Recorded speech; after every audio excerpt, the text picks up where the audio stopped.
So I thought we could kind of start on the Rosa Parks side as Willamette curves up towards the bluff. We're reconfiguring this intersection a little bit because today we don't have enough physical room in the roadway to protect the curve all the way around. We tried to have some flexible posts, but I think the bus took them out within an hour or something. It just didn't end up working. So this is one area where we're actually widening the roadway slightly. And the point of that is that we'll be able to carry concrete traffic separators through the curve so that people can't kind of cheat into the bike lane like they do today. And to get some space on the other direction, if you're biking towards, we call this Little Willamette, or towards Rosa Parks, you'll ramp up onto what is now the grassy area on the bluff and be raised up from the roadway for a small stretch. And if you want to continue on Rosa Parks, you can go eastbound that way or continue on to Willamette to head towards downtown or wherever else. In this map, purple is showing traffic separators.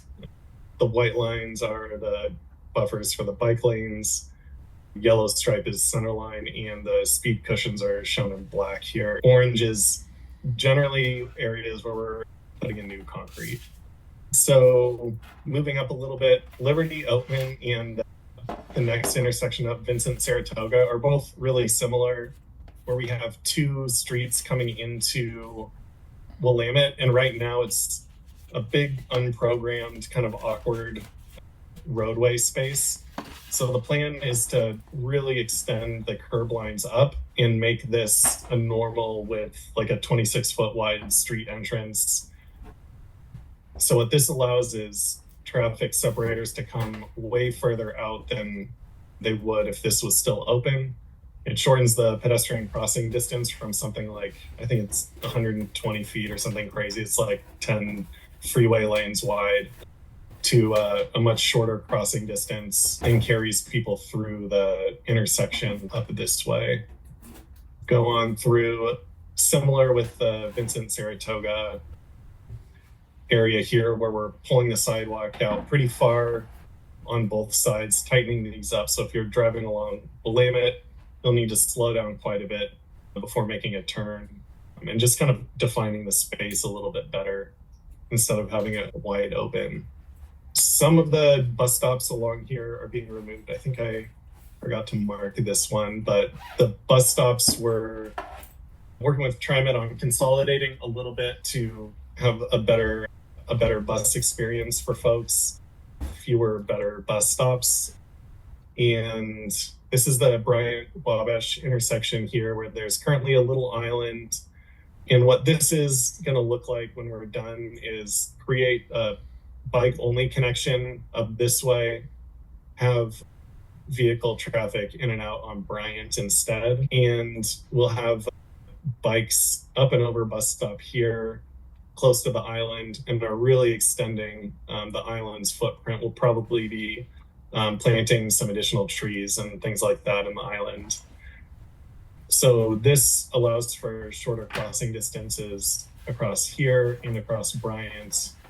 We'll have a marked crosswalk to the other bus stop on this side. So if you're biking towards downtown here, you're at roadway level going behind a bus island. So a bus will come, stop between here, pick people up, and continue on. And there's no kind of bike bus interaction issues here. With this one, a bus will stop here. If you're biking during the bus loading and unloading, you'll be ramping up and continuing on down to continue on Willamette. So those are three pretty big civil intersections all at once. I'm going to jump over to Chautauqua, which is another bus stop and an area where we're pulling the curb lines out quite a bit too. We have a wider side street here that is more heavily trafficked. So we're shortening those crossing distances, ramping bikes up and over this bus stop, heading westbound. And then on the eastbound side, to get a little bit more space, we're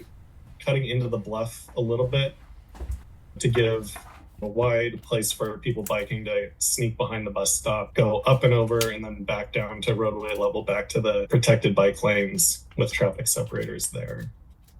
Woolsey Pretty similar idea here with the bus stop, kind of bikes up and over behind on the bluff side a little bit, tightening that up. One piece of the project we looked at pretty closely was what's happening with Olin and Harvard. I believe Harvard is a future neighborhood greenway.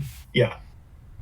And Olin is a street that serves just a couple of driveways, but isn't a critical connection. And this is one of the widest pedestrian crossings. And we realized that this street is just really not a critical connection. All of these driveways could easily use Harvard. We wouldn't have an issue of this kind of wide open, unprotected area. So our plan is just to continue the concrete traffic separators all the way around the corner, effectively closing Olin as an access point and limiting exposure to people biking along that area. For those who come up by University of Portland, this is the rapid flashing beacon in front of the University of Portland. We have kind of an awkward configuration now where we have a right turn lane that isn't needed based on traffic volumes, and we have a through lane.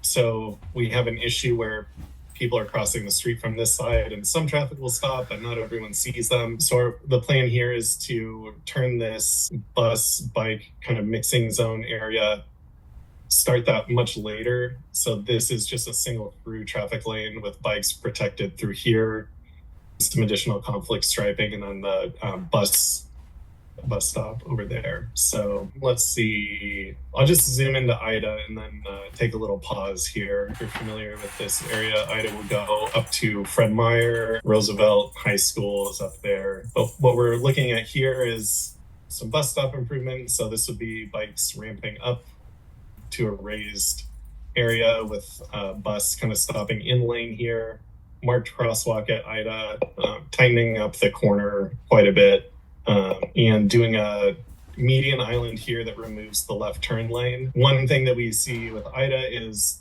cars really don't want to slow down as they come around this corner, so they'll kind of go through this lane and try to take it as fast as possible. So looking at a little traffic calming there. So cool. I'm going to stop talking for a second because I want to make sure we can answer a few questions. Great. Thank you, David.